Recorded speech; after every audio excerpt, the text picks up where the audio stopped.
ист начин се однесувате кон виталните интереси на државата. Смешно, детски и несериозно. Па луѓе, знаете ли што значи тоа за Македонија, било која партија да учествува во таков напад? Знаете ли тоа што значи за нашите преговарачки позиции? Со каков доказ, госпоѓо министер, вие излегувате со обвинувања за СДСМ? Со каков доказ?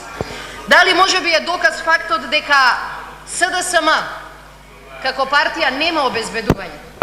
Можеби ќе ви дојде како изненадување, бидејќи премиерот и кога беше во опозиција и сега навикнате да се шета со 20, 50 или 70 луѓе околу него.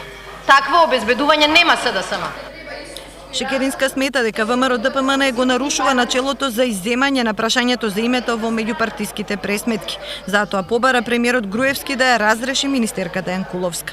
Нели мислите дека е премногу случајно што секој пат кога ВМРО ДПМН е на власт, ние имаме напад на странски амбасади?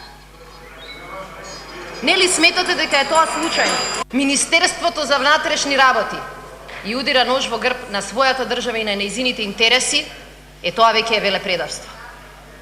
Господине премиер, кажете ни дали е ова планот Б, кој го подготвувате и кој што го најавувате неколку недели, за да се спасите од катастрофалните резултати на вашата политика. За да го покриете фактот дека Македонија никогаш не добила волку лош предлог за името. По опрашањето на